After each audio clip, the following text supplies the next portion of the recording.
Good evening, everybody. Good evening. Thank you for being here. We're delighted to be here to discuss what is allergy, asthma, and a few things more if we have the time. There's a lot of things to cover tonight, so we should get going. Yes. We want to welcome everybody to the Blue Zone Atlanta, where we're trying to restore our physical health. Oh, Green Zone Atlanta, pardon me. And that we're trying to restore our spiritual health as well. Today's topic is about allergies. Now, look at lovely.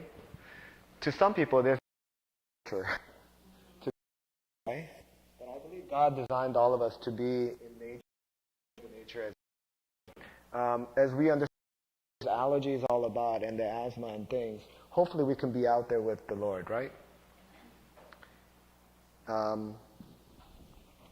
If we just look at the definition, what is allergy? Allergy is an abnormal reaction of the body to a previously allergen introduced by inhalation, injection, skin contact, which often manifests by itchy eyes, runny nose, wheezy skin, and rash and diarrhea. Now, this is important for us to understand. Allergies cannot develop unless you've been introduced to your body first. This is why a lot of parents come and ask me, I think my baby who's a 4-month-old, I think they're allergic to pollen. And I have to say, probably not to the pollen, because you really need to be introduced this season so that you can be allergic to it next season. Does that make sense? Now, we can look at other, definition. Another says, which says an abnormal reaction of the body or the immune system to a allergen, very similar, or foreign protein. I added that because we want to understand that when we talk about allergen, we're not just talking about, common stuff. It is actually just proteins that our body is being sensitized to. Okay, so we see. Now, when you look at this photo, doesn't that make you just itch? Now, there are many things that many people are commonly allergic to, particularly in the food. Dairy, nuts, seafood, fish, soy, also some of the common medications such as penicillin, as well as cephalosporins can be too. Some of the environmental factors where pollen, pets, dogs, or insects such as bee sting or wasp stings. And also one of the most common allergens inside the house. These things can all trigger allergic type of reaction. The important question we need to ask is, how do we develop allergies? Now, again, this is very, very critical for us to understand that. The foremost is that we need to have this foreign protein enter our blood circulation. In other words, if you just come in contact with your skin, that doesn't mean you're going to develop allergies to it. It will come into our blood circulation. Number 2, the immune system must respond to and then destroy this, foreign substance, thinking that it's an infection or its body is unique. It makes something of this protein that it sees. Next time when they encounter this protein again, that it could destroy a lot faster. Now, this is an amazing process, okay? So our body sees something coming, but at the same time takes a picture of it so that it can better, so that it can take care of it faster next time. What a beautiful process that God has created. But the problem comes in is that when there is something that, when there's a confusion allergen that comes into our body, sometimes our body needs things that some of the things that it's coming in contact with the body actually something that they saw previously when it has not. That's what we label allergy because, truly, what's the, there's a problem with pollen coming into our, really no health problem to that. But the things that we have seen in the bloodstream, it's reacting to that. Does that make sense? So the question that we really need to ask is, how do we become sensitized? How do we become sensitized to all these different things that's out there? Because our body is really one. It's really system. Nothing could go in and out unless the body specifically are designed to do so. So we need to understand a very, very critical, important topic, which is, when we say inside of our body and outside of our body, some people get confused. So we need to define what is inside, what is outside our body. Okay? First, when we talk about the most important factor you need to remember is that body is where blood normally. Okay, does that make sense? Where it circulates, you can consider it to be inside your body. Wherever the blood doesn't circulate, even though it's technically inside our body, is not really inside our body, if that makes sense.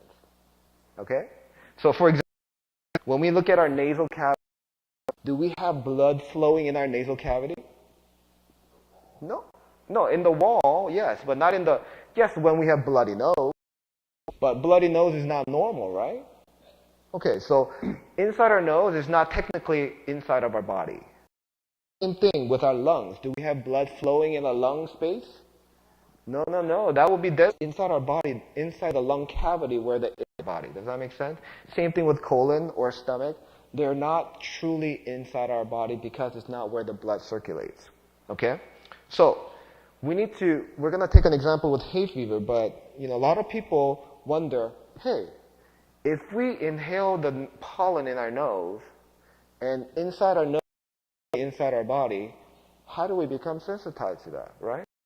Now, that is the most important question we need to answer. Now, the answer to that question is that our immune system thinks that it has seen the pollen, okay?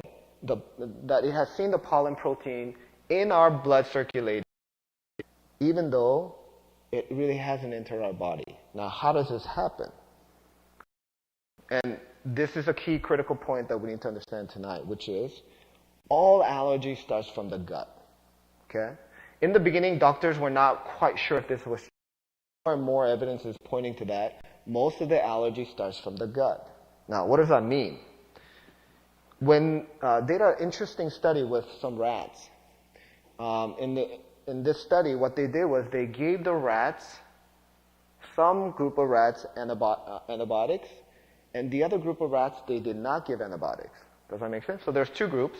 One was introduced to antibiotics, the other was not.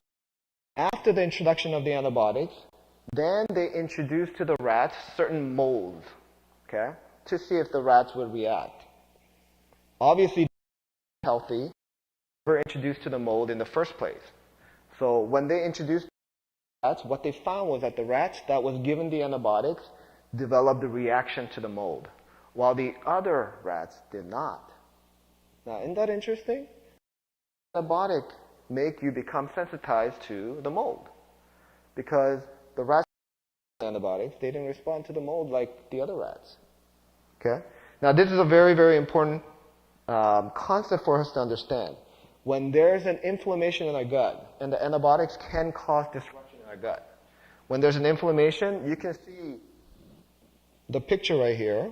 Normal gut on the left-hand side, and then a damaged gut. So basically, your gut, everything is almost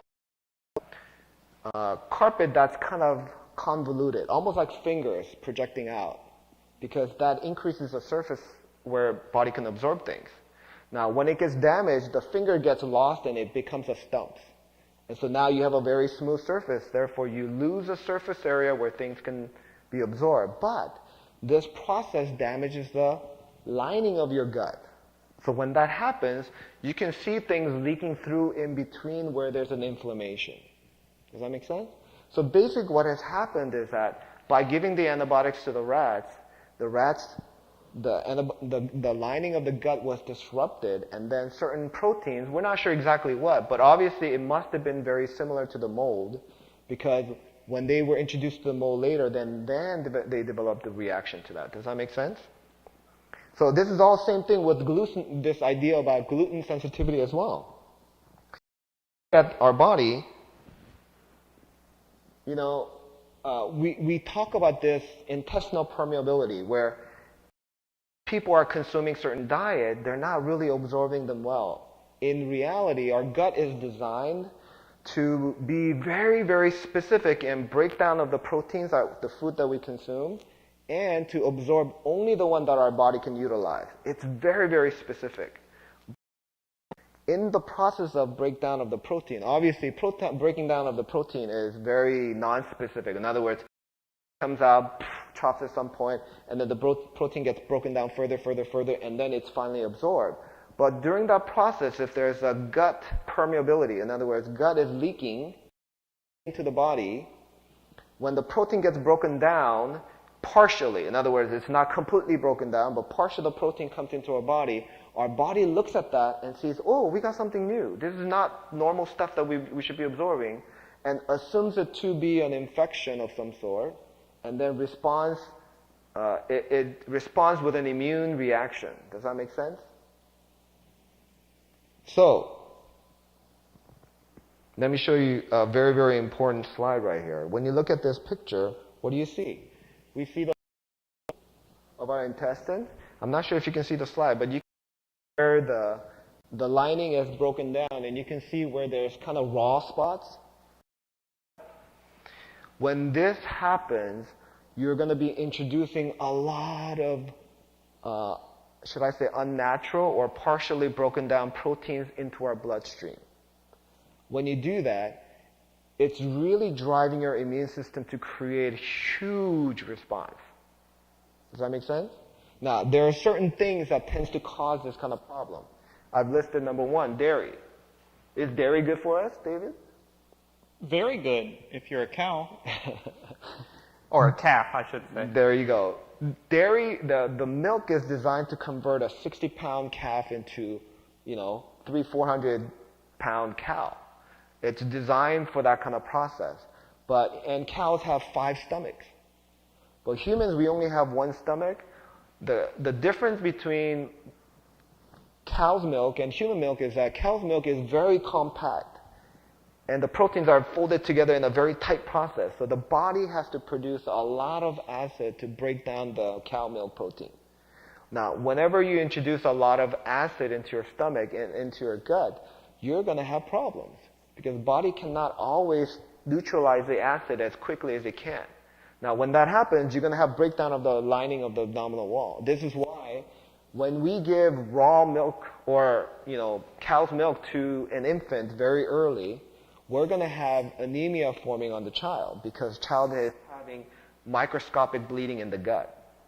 Okay? So I always tell my patients, little bit of milk, probably okay. It's not what I recommend, but if you want to give it, that's fine. But if you give too much of it, you're going to see your child developing anemia. You're going to have microscopic bleeding. In other words, you can't see the blood in the stool, but yet you can be assured that they're continually bleeding because you can see the gut lining being eroded through dairy. What about animal proteins? Beef, chicken, pork, seafood, all of it. Yeah, we've been talking about this all along, but the problem again, difference between just like mother's milk versus cow's milk, the difference between bean protein versus animal protein is that animal protein is again very, very compact. It's very, very tightly bound. So in order to break that down, your body has to produce tremendous amount of acid. In fact, when we talk about acidity, we know that when people are eating mostly vegetarian diet, pH stays around your stomach pH from neutral from 7, it goes down to about 4. So there's a 1,000-fold increase in the amount of acid that is being produced into your gut, into your stomach. But let's say you introduce an egg as an example. When you introduce an egg into your stomach, the body suddenly has to produce from pH of 4, it needs to go down to 1. That's another 1,000-fold increase. Now, this is not just, 1,000 times, but it's 1,000,000-fold from 7 to 1. Does that make sense? It's a tremendous amount of acid that the body has to produce to neutralize the animal protein. So this is why when more and more studies are coming out that vegetarian diet is related to less allergy reactions. if you're, non-vegetarian, there's much higher incidence of allergy incidents. So we're finding more and more that animal protein is a big problem in terms of developing allergies. Now, this always ties out to asthma as well, okay? Because asthma is nothing more than allergies to your lung. Pollen allergy is allergy to your nose. Atopic dermatitis is allergy to your skin.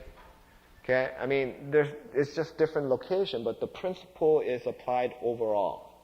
So dairy is a problem.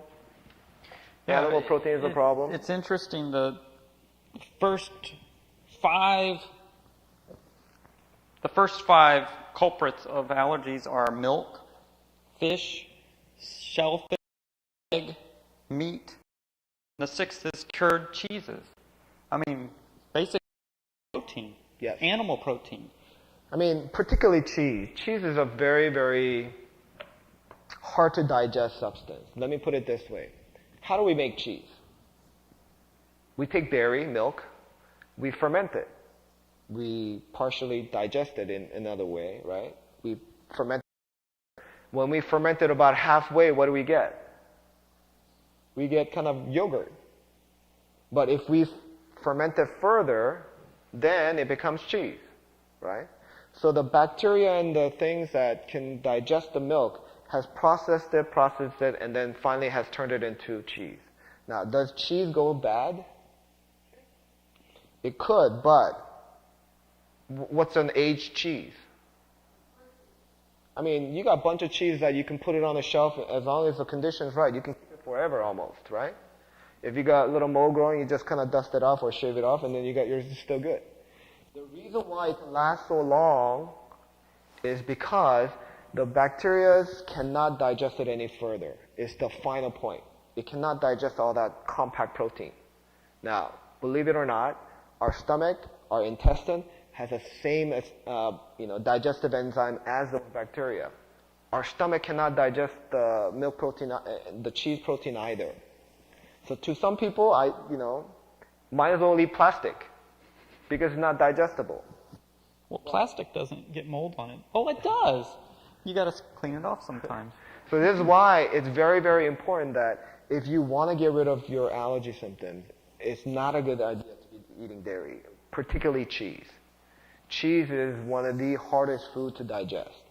Ultimately, it'll clear your system because body is trying to digest it, but it can't. So ultimately, it little bit goes down the stomach and then to your intestine, and ultimately it will clear. But technically, frequently, cheese stays in your system for more than 3 days.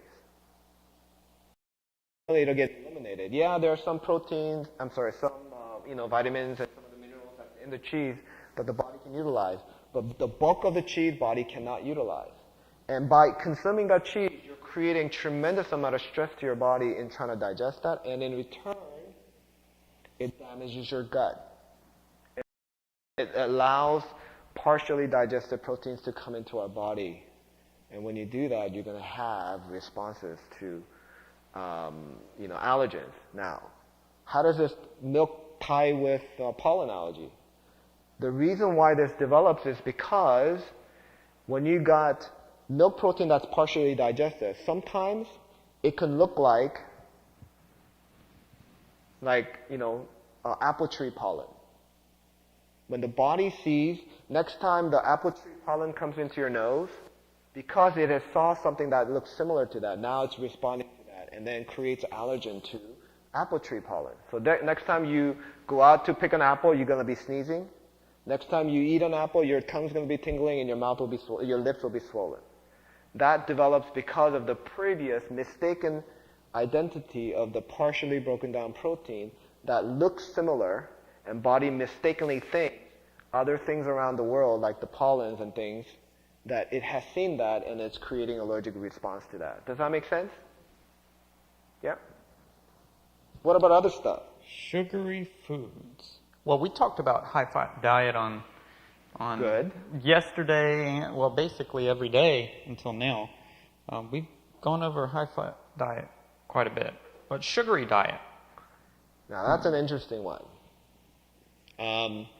Sugary diet, I never understood this until a couple years ago when we were trying to understand, ADHD and some of the neurologic problems. But there's a principle that comes that in our gut, we have overflow of good bacteria and bad bacteria.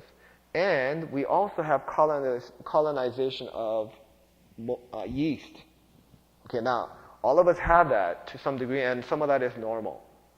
But when we're consuming high sugar content, what it does is, usually the bad bacteria and the yeast, particularly the yeast, love sugar. Okay? So when you're constantly eating sugary food, some of that undigested sugar that gets to the lower bowels, it's like, throwing a party for the yeast. And when the yeast overgrows in our gut, yeast is notorious for, it's a fungus. It likes to root in and grow. So what it does is it's rooting into your bowels and creating wounds or puncture points for things to leak into your gut.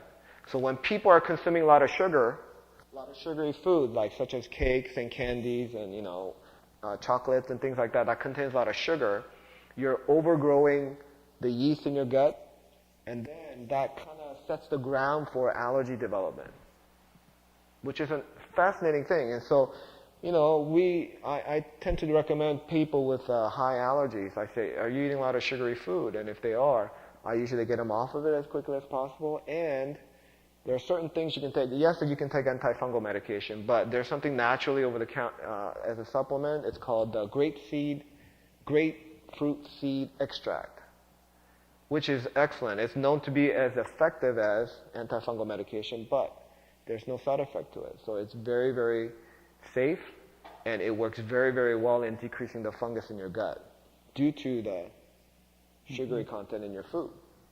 Right. Spicy food.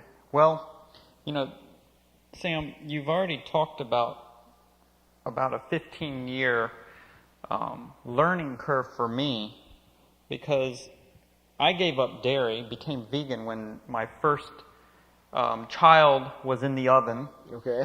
And my allergies got a little better. Now, I was vegetarian already. And then I gave up sugar. I gave up caffeine. And I got better, but I still had that allergy. I mean, severe allergy. When I would go outside certain times of the year, I would just sneeze my head off. Mm-hmm. And even when I'd mow the grass, I'd wear a mask and my nose would just run. I couldn't get around it. So we'll get to the part how I don't have that anymore, but you're knocking them one out at a time. Caffeine, spicy food, all these things, a sugary diet, it was like stair steps, just getting rid of my allergies. Yeah, it's amazing how to some people it's the sugary food, to some people it's the meats, to some people it's the cheese. I mean, cheese was one of the hardest things for me to give up. I just love cheese. I just love pizza. But, once I was introduced to a better diet and I was able to find cheese substitute, that was the only way I was able to get off the cheese. But boy, cheese made out of cashew and, other nuts, it's wonderful. And yet it doesn't cause any problem for me to digest. And what a blessing. Well, what's funny is people don't realize that cheese is very addictive, because that's right. To make 1 pound of cheese, it takes 10 gallons of milk, and so it's very concentrated. And there's a substance in the cheese. I'd have to go and look for the name. Was it? No, that's not hypoxanthine. Hypoxanthine. Yeah. And it binds in the brain, and it's actually addictive. That's right. And so it's very difficult to give up. Just like caffeine. I mean, you'll have withdrawals from that. That's right. I know someone's told me earlier this week and today, turned off the caffeine and it's got headaches and, all those things that come with that. That's right. So, any kind of addiction, there's problem associated with it. And in this case, cheese can be almost, people perceive it as a good food. It's coming. I mean, like today, I had a parent who's making homemade cheese for their child, and I'm going, oh, that's a very noble idea, but it's the wrong food to be giving to your child because it's promoting more allergy, asthma, and diabetes symptoms to your child. Why would you want to give that? And hypertensive. And you know, being Asian, I mean, like I'm Korean, and so we love spicy food. And you know, eating spicy is just natural for us. But you know, I realize that when you're eating really spicy food, that hot pepper is notorious for causing bleeding in your stomach. They actually look through a scope to look inside your stomach, and every touch, it was bleeding. And so you can imagine the pepper is going down your gut, just puncturing holes everywhere and making it bleed. How terrible is that? That's why Asians, they tend to have more stomach cancers, because they're constantly damaging the lining of the stomach.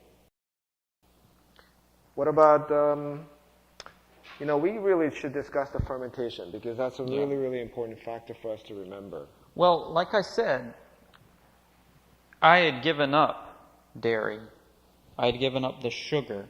I didn't realize about the, but I gave up spicy food and alcohol. Never drank a drink in my life, but I gave up alcohol all in the same day. And Tell us how you did that. in one day, I went from runny nose, sneezing, to never again. That's amazing. To where I can mow the grass. 6 weeks later, I was at home mowing my grass that had been growing for 6 weeks, and without a mask. Took me twice as long because weeds and everything grew up. I mowed for an hour and a half. I sneezed 3 times. I just blew out the dust. Then I rototilled in the garden. I was outside for 4 hours. I went inside and my face was just black with dust. But normally, I would have a mess for a few days to a week. I took a shower, nothing. I've never taken any allergy medication. Well, actually, any medication since then. And that was going on 7 years now. So fermentation. Now, we've talked about keeping a schedule. Okay. I gave up spicy food.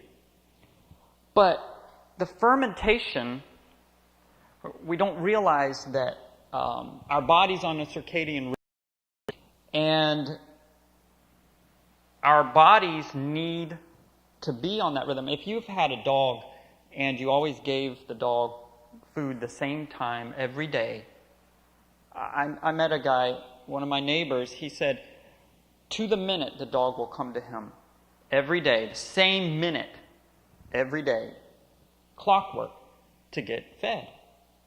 Well, our bodies want to be on a rhythm. That's right. I had hypoglycemia, very severe. Well, when I got on a schedule and I was eating properly, without snacking, with nothing but water between the meals, eating at night where I would have food sitting in my stomach. A lot of people think, oh, well, you know, eat a big supper. Well, by being hypoglycemic, I had to eat a big supper. Mm-hmm. Otherwise, I'd wake up in the middle of the night. Well, I wasn't eating any supper. I ate 2 meals a day. I ate more than I ate with 3 in the 2 meals. And I didn't have any more issues.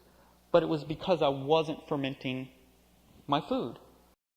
Now, Sam, you remember the study where they took 2 healthy men.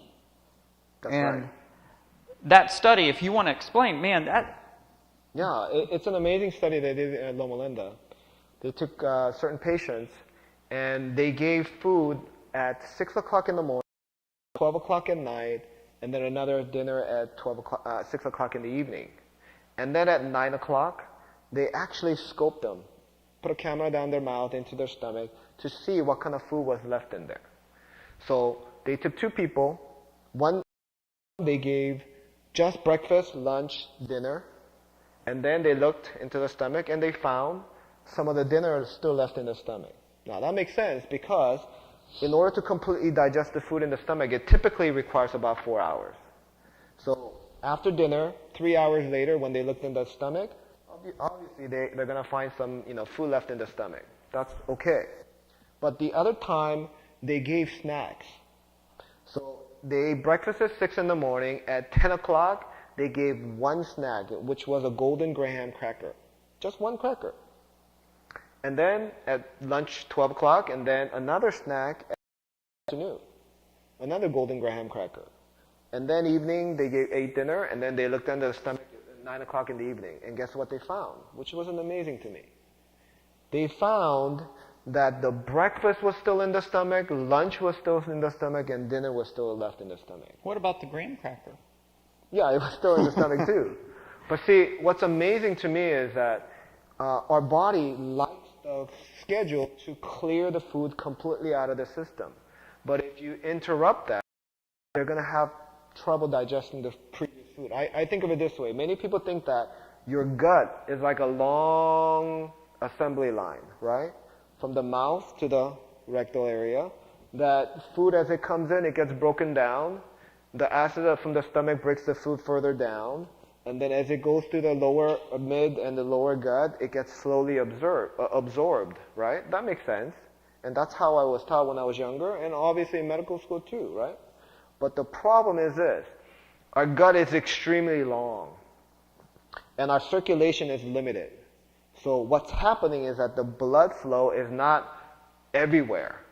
In other words, assembly line that requires 1,000 workers, and yet you only have 100 workers.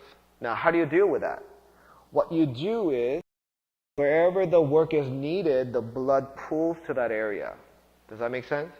So when you're eating food, the blood is pooling more to the upper gut. But as the food moves down and needs more absorption in the middle, then the blood pools to the mid-gut.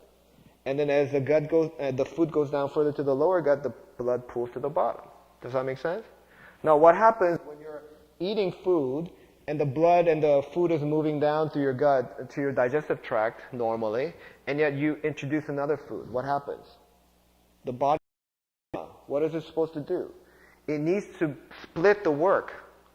Now you got part of the blood going to the top, part of the blood staying with the old food. Now neither is digesting very well because it's worse.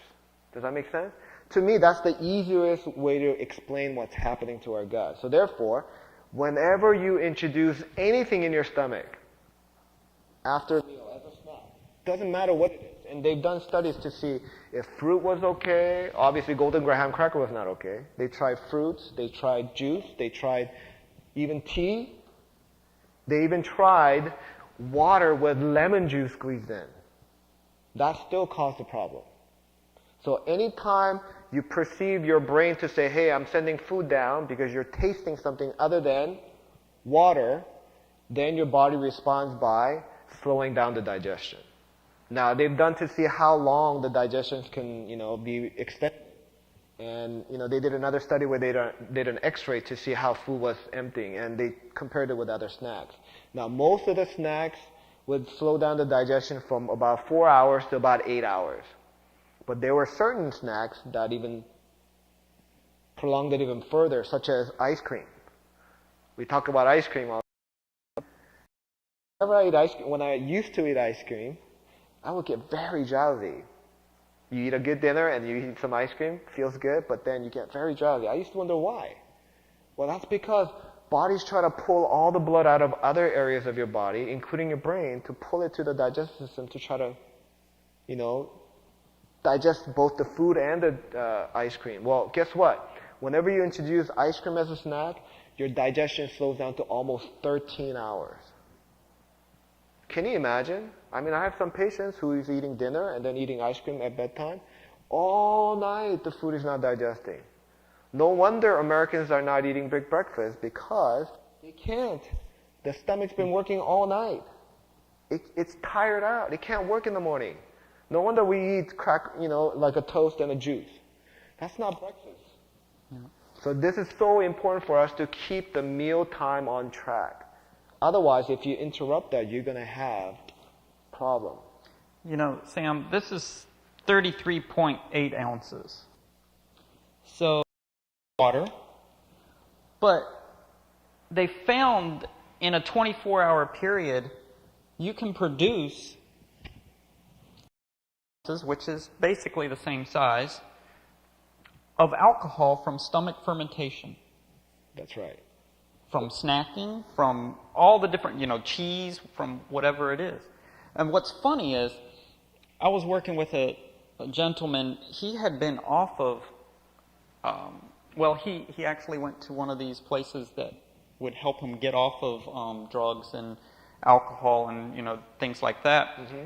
He came out clean, and he knew that he shouldn't drink alcohol. Right. He wasn't, and he didn't eat any ice cream.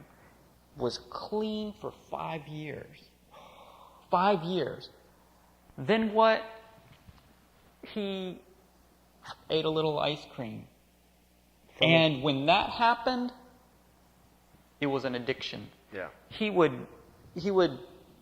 couldn't stop then. Yeah. His wife, he would give her a bowl and he would give her some. He would pack the ice cream in. I mean, he told me this, and it made so much sense after the fact. That's because right. He was reverting, and to this day has an issue with it. I mean, he still is fighting it. What Dave is saying is this. Whenever we interrupt the digestion process and the food is staying in our gut a lot longer, what's happening to the food? I used to think so what? So what if it takes 13 hours? Who cares? Well, what's the problem is that as the food is sitting in our gut trying to be digested, just imagine, right? You take food, you kind of mix it up with some water, and then you put it into a nice warm container, and you leave it outside for 13 hours. What do you think is happening to that food? Mm-hmm. It's going to spoil, right? This, beef, when you eat beef, it stays in your gut for 3 days. What do you think that's going to happen to that big hunk of meat that's sitting in your gut for 3 days? You think it's going to stay sane, or it's going to spoil? All the bacteria that lives in our gut, it's going to have a party eating all that stuff up. Guess what? Anytime there's a fermentation going on, there's two production that occurs. One is gas. This is why people who have very poor digestive system, they're constantly belching gas this way and that way, if you know what I mean. Okay? And so there's a production of gas, and number two, there's production of alcohol. Okay? Even myself, I didn't consuming alcohol by me snacking. And I used to have, my wife would tell you, in my home, I had this big bottle of Tums that every time I would eat something and I would have upset stomach. And I would go to my little closet and I would be popping 2 tablets of Tums because I didn't feel good. But you know what? Ever since I got rid of snacks, and now, when I'm working in the office, patients love to bring stuff to me. Like, when they come in just to say thank you, and they bring, cookies, they bring muffins, they bring donuts, and all sorts of stuff. We keep asking anymore, but they still bring them. And so, before I met David, I used to snack on those things in between patients. Well, guess what? I used to have a lot of stomach issues. But ever since I got rid of all snacks, and I only eat breakfast, lunch, and then if I do eat something for dinner, it's very, very light. But most of the time I try to skip dinner. I don't have any of this, bloating and gassiness and all this, stomach aches. All of that is just gone by eating at the right time, with the right food, without snacking. Sam, there's a lot of people that might not have any issues, but it reminds me of that 44-year-old bricklayer, mason, had no issues. He was healthy. After changing his lifestyle to not snacking, to being on a schedule, to going to 2 meals, and if he was eating a supper, it was a proper amount of time and very light. In 2 days, he came back and he stated to me, he actually gave a testimony. He's like, I feel so much better than I did. And he didn't even feel bad before. It really is amazing. Sometimes I have kids coming in complaining a lot about migraines and headaches. But I have to tell you, I ask them about their diet history, and frequently they'll tell me they're eating irregularly, and they're eating late at night. And what happens? When you have alcohol production in your stomach, in your gut, all of that, it gets absorbed. Now, doctors have actually proven that this is occurring because they've labeled it now. They call it auto brewery syndrome. In other words, you got a beer factory in your gut. Okay? Because they found patients who they were seeing inside the hospital who smelled like they were drinking alcohol. And they questioned them saying, hey, are you drinking alcohol? And the patient's like, no way, I'm in the hospital. Why would I be drinking alcohol? But they swear that this patient smelled like alcohol. So when they tested their blood, they actually found alcohol level in the blood. Okay? And they noted that people who are not digesting well, in other words, again, a lot of, those are just signs of fermentation. When you see that, you can be sure that you're producing alcohol in your gut. What a sneaky way of, making people consume alcohol, right? I mean, a lot of people don't realize that they're consuming alcohol even though they're not actually drinking anything. Mm-hmm. And I've counseled with a few of these athletes. Had someone that was doing triathlons, training for this, and years in the making of doing this. And after 2 weeks, he drove 10 hours to Virginia to help his dad with this. I mean, he was so amazed what happened to his times, his running and everything. The recovery is so much faster. Had another guy, he had both knees replaced. He was a runner, and he couldn't compete anymore. And after 2 weeks, he came back and told me, he said, in these 2 weeks, I'm now running enough that I can start competing again. Yeah. Alcohol is one of the most poisonous substances that we can put into our body, really damaging our body. I mean, they say that if you consume alcohol, wherever alcohol touches, it's creating holes. Sort of like vinegar, because vinegar is just, alcohol gone bad? That's correct. And so whenever you're consuming either, alcohol itself, or you're consuming vinegar, or you're eating improperly and you're creating your own alcohol in your gut, again, you're creating holes in your gut. What happens when we create holes in the gut?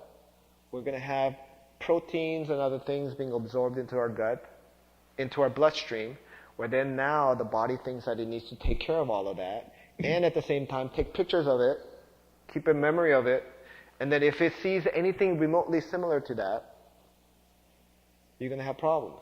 Now, this is why there seems to be association of diabetes type 1. This is where little children, they develop, the pancreatic cells gets destroyed by your body. In other words, it's an autoimmune disorder where the body is destroying itself.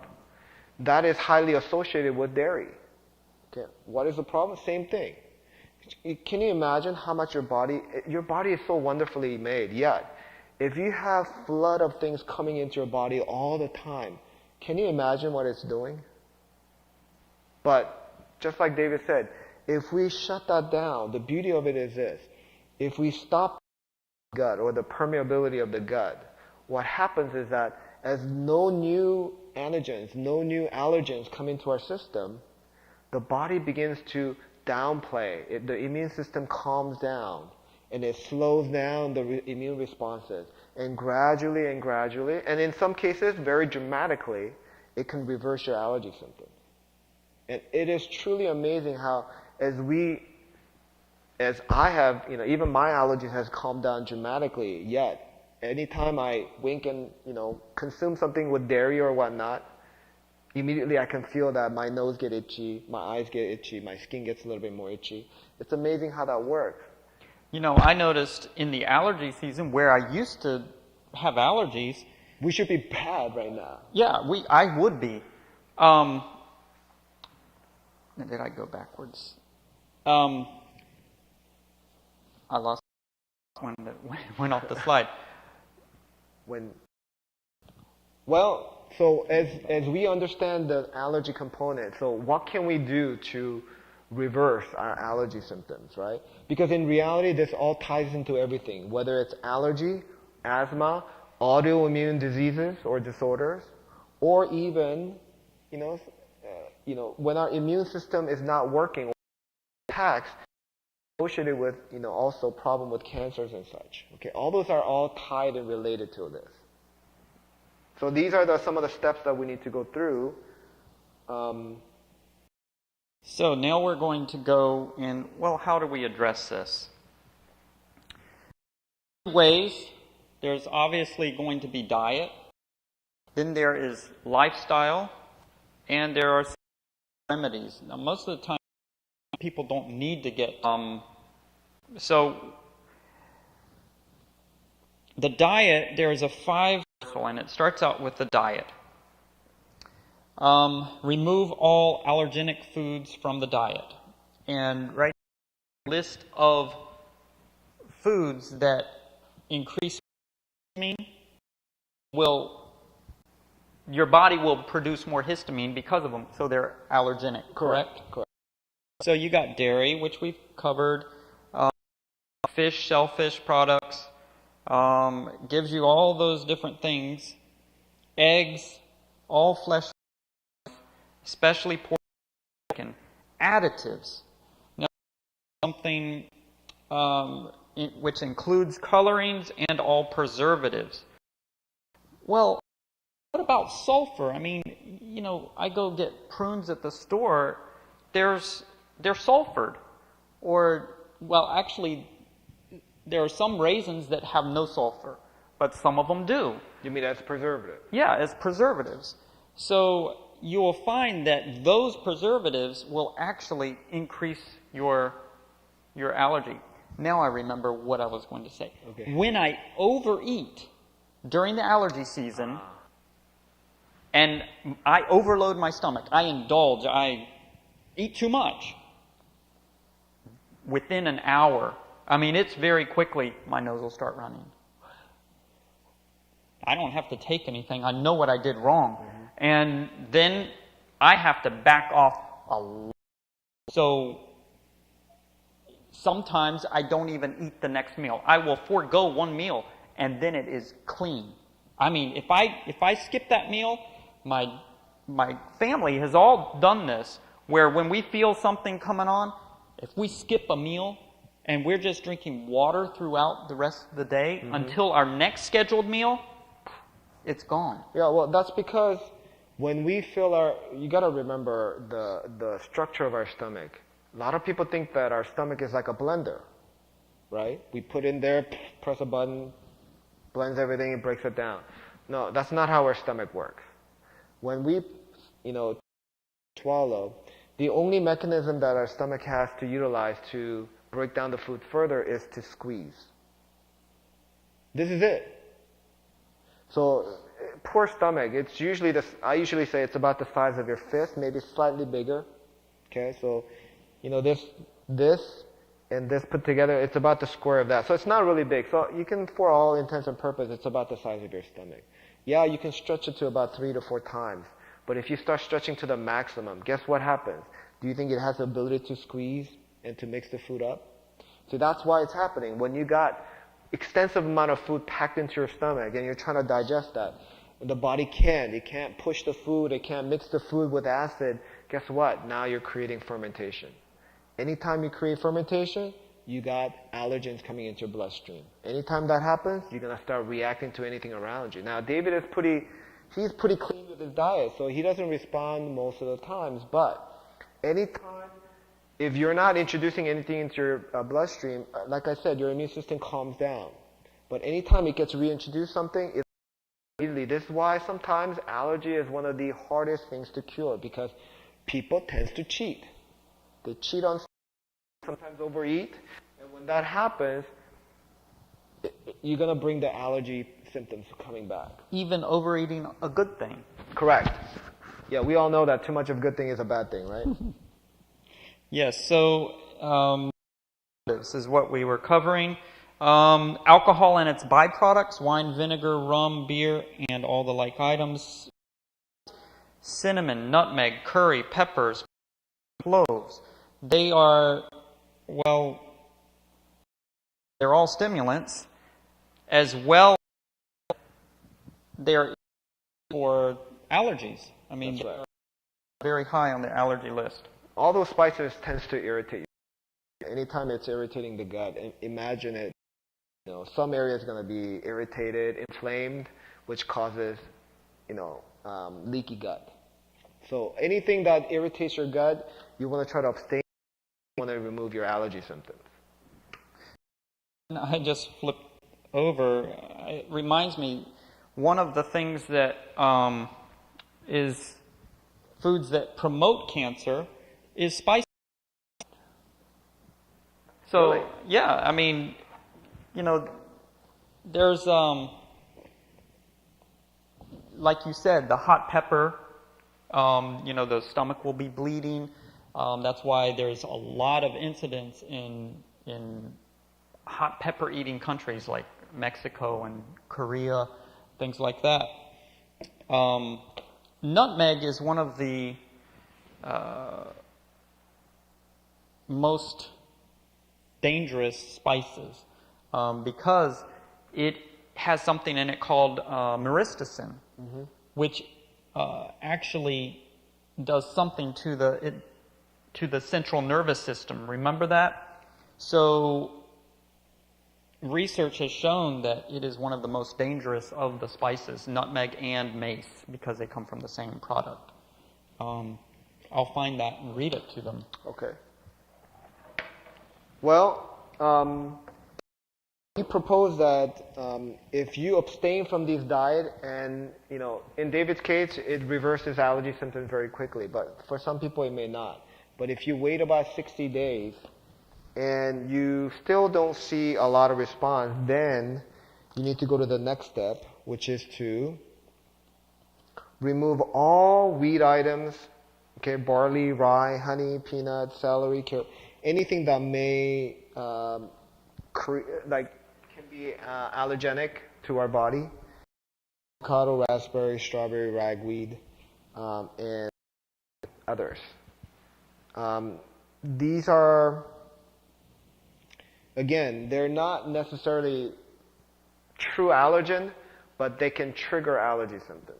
Right, and so usually I'd say of all the allergy people that we've sat down with, 95% of them with the first list, once they've taken care of that, there's no more allergy. That's right. They don't have to go to step 2. This is a very few people that actually get to this. You've heard of people that can't even go outside of their house. They have a hermetically sealed home. You know what I'm talking about. It's like, wow, how can they live? Cloth in their house, or, all those different. This is talking about more of the people that are very severe in allergies.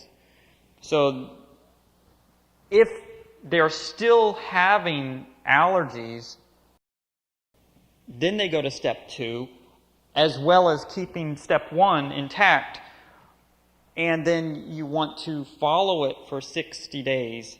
And like you said, if it doesn't reverse it, then you go to step 3.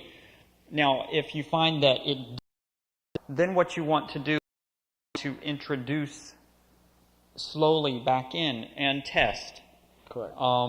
Most of the time, foods such as the animal protein foods that we listed, they are actually triggers that will trigger an allergy to a different food. So, for example, milk might trigger an allergy to something that's good for you, like a banana. But then when you lay off of the milk, eventually that allergy will go away. Now, and you may be able to reintroduce banana, is what you're saying, right? Yes. In fact, when I first learned this, right at the beginning where I said I changed everything and the next day I didn't have any allergies, that first day I actually ate mango. And I didn't really grow up eating mango and stuff like that. Within 15 minutes, my hands were beet red and swollen. I had hives all over my body. And I was like, what's going on? And that was the only thing that I ate that was different than what I'm used to. I took a dose of charcoal, activated charcoal, which is... one of the supplements you can take to yes. reverse allergy symptoms. And within an hour and a half, everything had gone back down to normal. So I'm like, well, I'm going to stay away from mango. But 2 months later, I'm like, well, my family loved mango. I mean, after they learned of it, then they started eating it. And I'm like, well, I'm not going to touch it. Well, after a couple months, I tried some. I didn't have any problems. And I can actually eat mango, no problem. But it was getting rid of those things, which was only spices, additives, and the fermentation. Yeah. Very irritable state, hypersensitive state. The body may react to just a lot of things just blindly. But as the inflammation calms down, the allergy symptoms begin to calm down, then it'll be very specific in trying to figure out what is what. So imagine if if the immune system is like an army. Imagine just army everywhere in the street. They're going to just grab anything and try to process it, right? But as the inflammation calms down, then as the army calms down and there's less of an army out in the street, then they're going to be very specific in looking for the right target, if that makes sense. Yeah. Now, I promised you that I would tell you about nutmeg and mace. These are the different spices that are stimulants, and it also gives more information about it. The use of nutmeg and mace is not recommended. They contain the toxic alkaloid myristicin, whose narcotic effect depresses the central nervous system. These are possibly the two with the most serious health effects.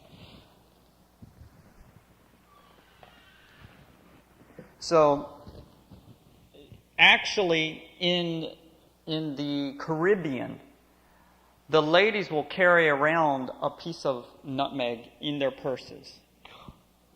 Now, Really? what do you think that would be for? I mean, if it is depressing the central nervous system, what do you think they would be carrying it as an emergency supplement, so to speak, as they're walking around, in case something happens? What did we talk about, not last night, but the night before? Okay, last night was diabetes. Hypertension. What does hypertension, what is it called? The silent killer. So, when a stroke happens, the nervous system is affected, correct? What they would do, they would take that nutmeg and put it in and hold it in their mouth, and it would stop the stroke. Now, it sounds really, wow, that's far out. I mean, all of this stuff sounds far out to many people. Yeah. But I'll tell you, just if they even try keeping on schedule, it'll blow you away in just a couple days. I mean, really. So in other words, nutmeg was acting like nitroglycerin, where people would take it in their tongue. Wow, it's an amazing story. So when we had individuals that had the drooping face from a stroke, after the fact, they've already had the stroke,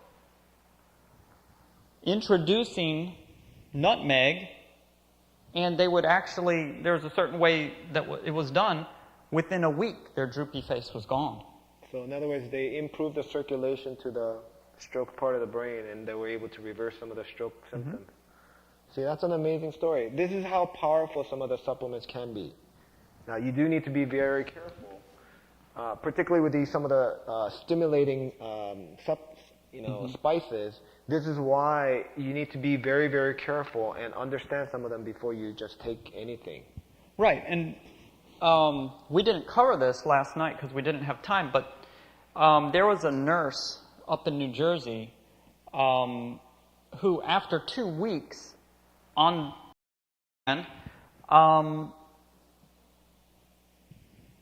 she was on hypertensive medication and some other things.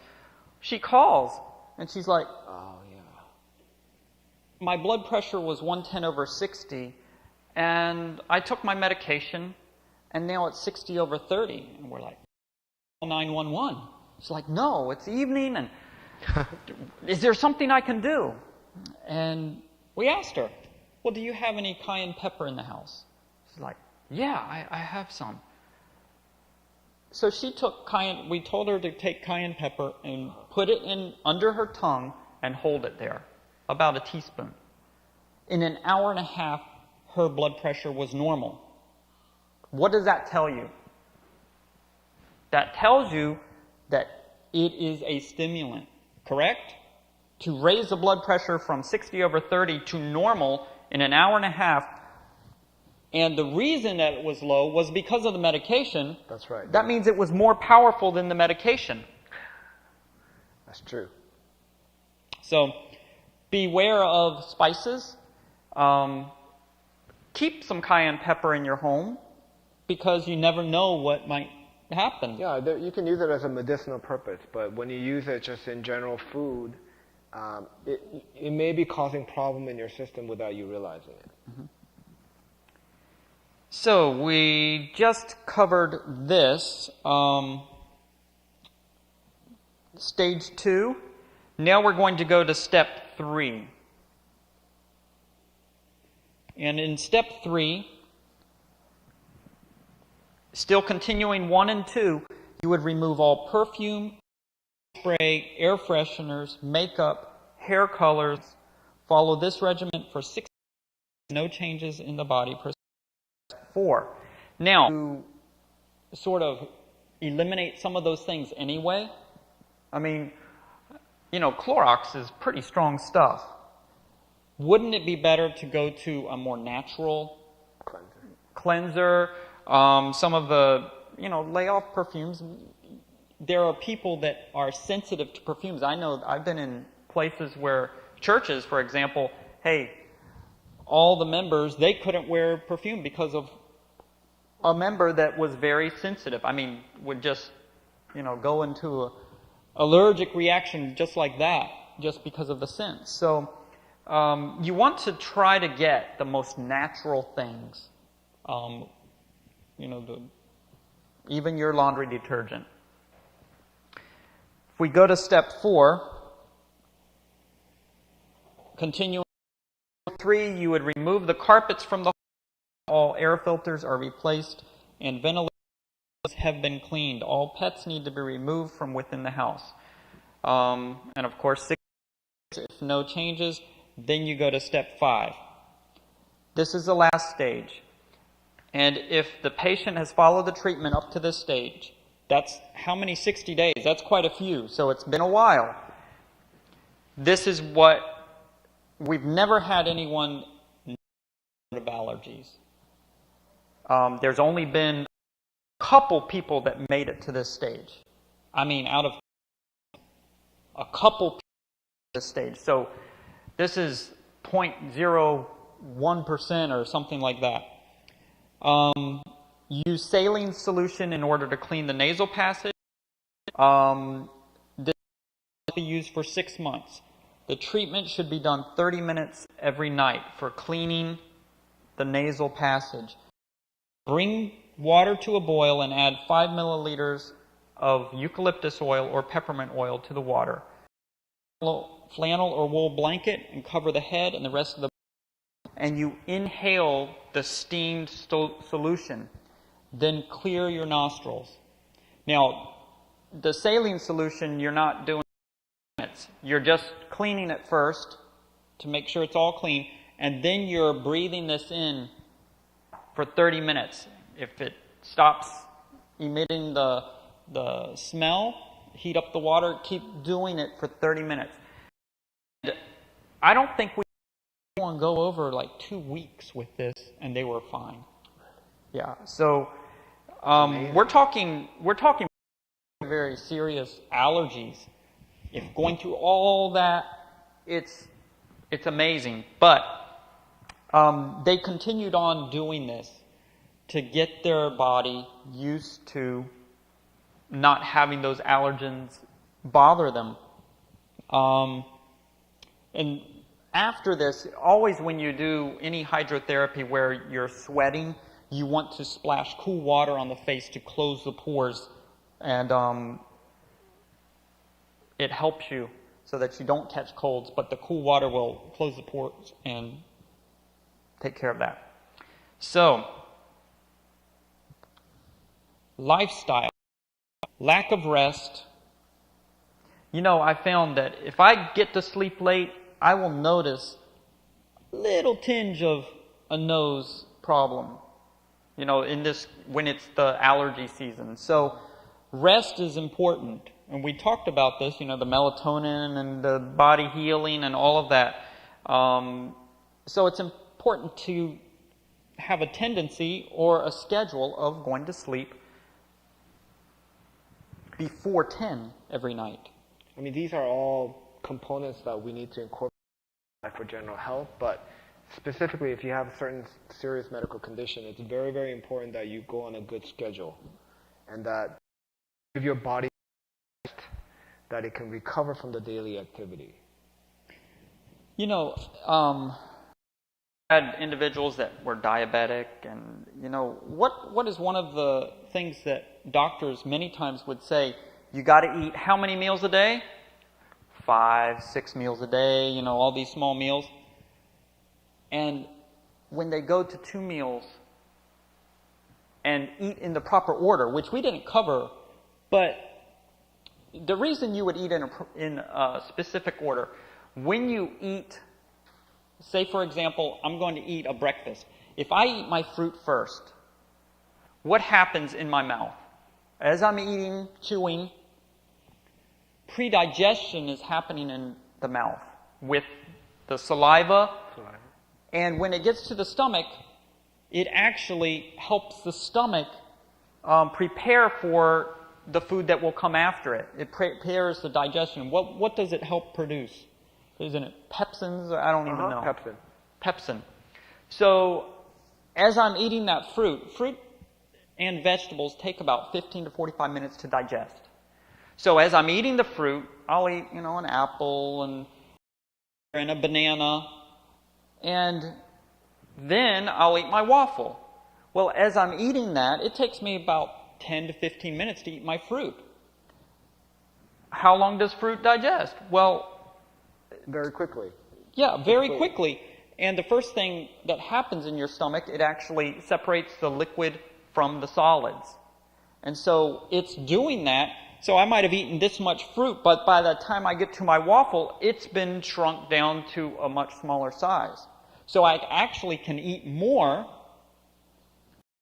The waffle or my granola or my oatmeal or whatever it is, when it comes in, the stomach can concentrate more on that. Now, if I reverse that order, what ends up happening?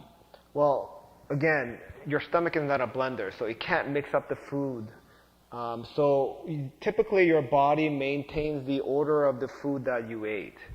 Now, there are certain food combinations that doesn't work well. For example, fruits and vegetables don't mix well because it requires different enzymes to digest that. So when you consume a lot of fruits and vegetables together, which a lot of people do, then you're going to create fermentation in your gut. Okay? So when you're eating, and David is mentioning the certain order of food that you should be consuming because your body needs to eat the food that you're going to digest the quickest first. In other words, fruit is typically the most easy to digest food, so you should be consuming the fruits first. And then you should be eating food that's kind of intermediate in digestive process.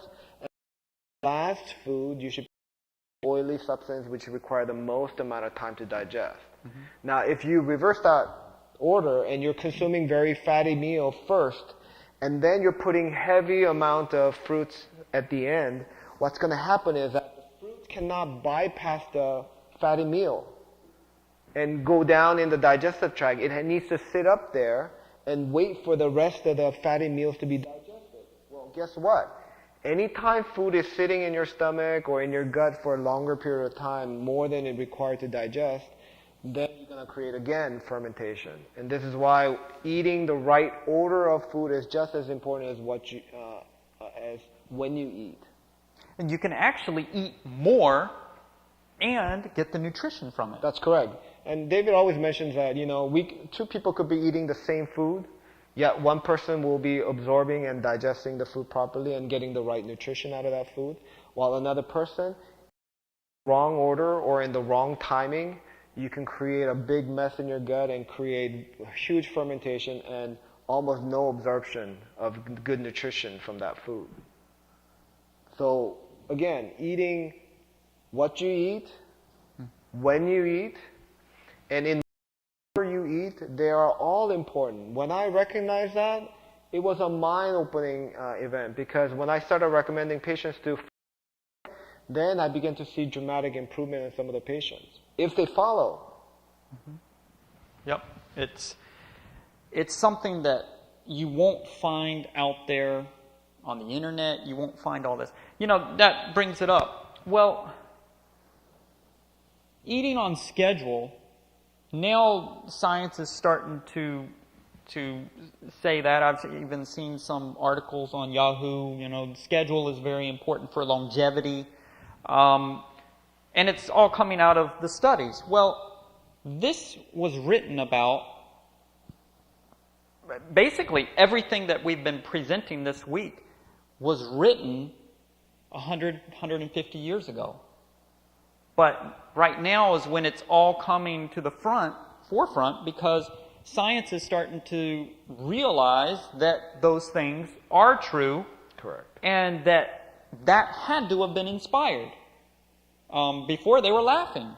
Now they're, oh wow, that was true. As well as the Bible. You think about it.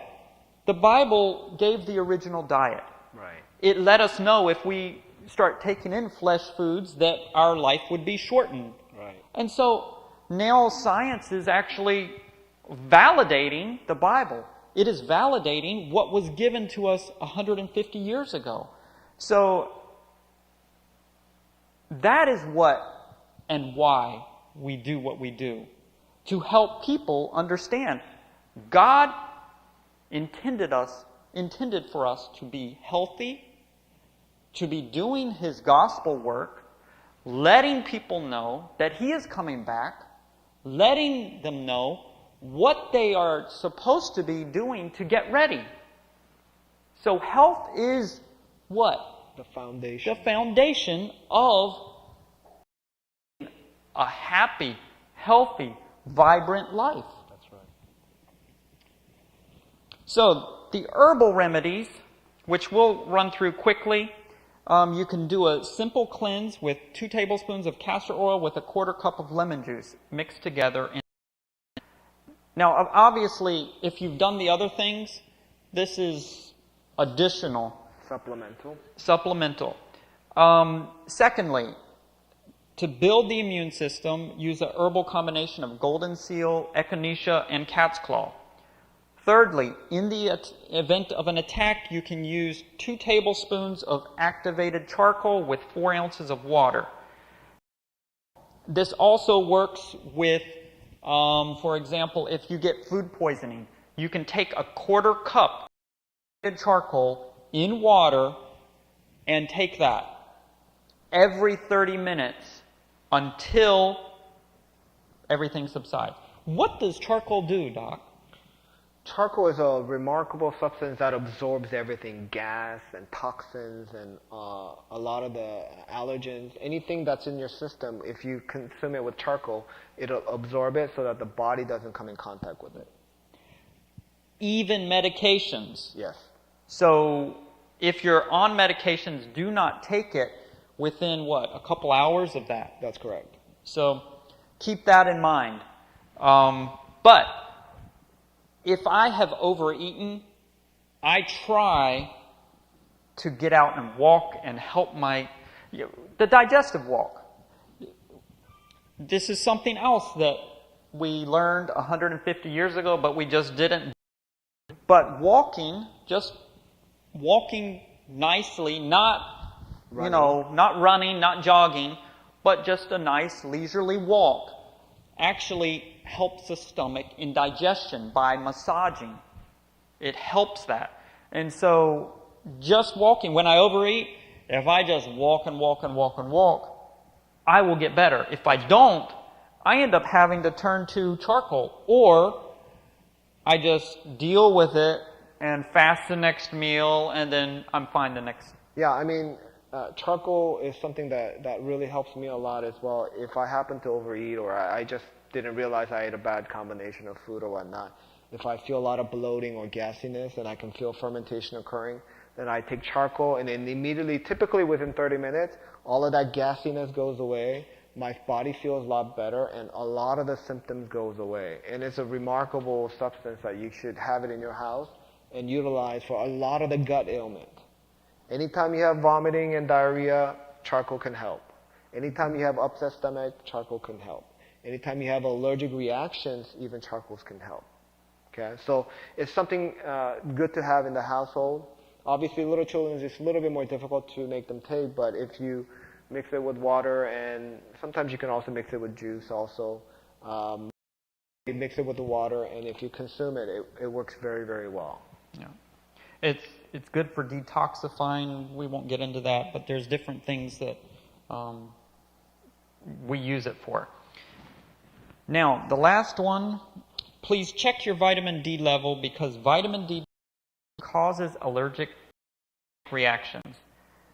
And we suggest that you get a 25-hydroxy vitamin, and the numbers that you want it to be between are between 400, which are the correct levels.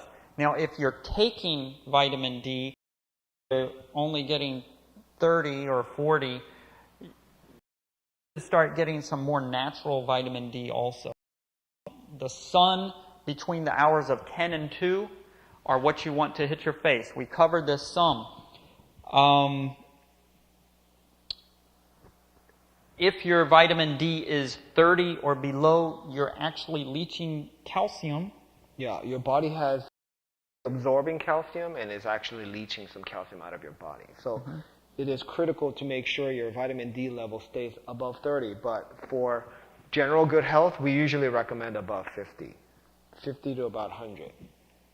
Yeah, I know we had a lady that she couldn't even stand up straight. She had osteoporosis, very bad. She couldn't stand up straight. In 1 week, she was standing upright. In 3 months, her osteoporosis was gone. Yeah, vitamin D is required in a lot of your body. And it's associated with many diseases. And so if you're deficient on vitamin D, you're crippling your recovery. So you want to make sure your vitamin D level is in the optimal level in order for your body to recover healthily. Yeah. I think we covered most of this. We covered a lot. Are there any questions? I do want to add one more thing. The recent study showed that if our body is dehydrated, then our body has natural tendency to produce histamine chemical. As you know, that's more related to allergies. So people who are dehydrated, they're going to be more allergenic. It's very important that we are constantly drinking water and keeping our body. We're talking about this sometimes all separately, but it's very, very important for us to be eating right, drinking right, resting, okay, and making sure we're getting enough sunlight, making sure we're getting enough rest, right? All of those tie together for general health. And so please drink your water, and I hope this information was very helpful. Yes, you had a question? The 25-hydroxy vitamin D test. You need to ask your physician.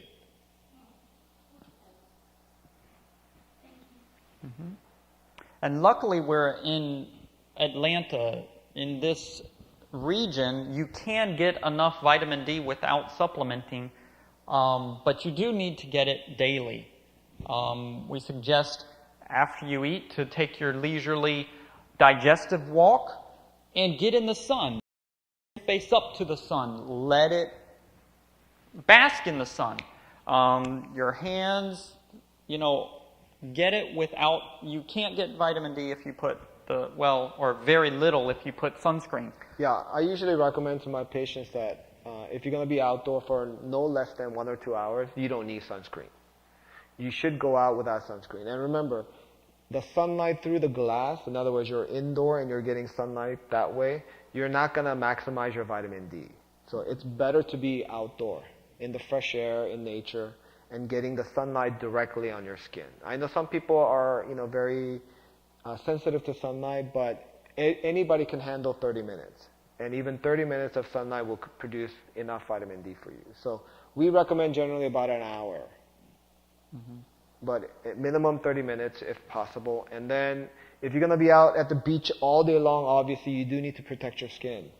So we do recommend, I tend to recommend, if you're going to be out at the beach all day long, make sure you put sunscreen after about an hour of sun exposure. And you have to remember too, the winter time, you can handle a lot more because the sun is not up where it normally is. So winter time, you can handle much more sun.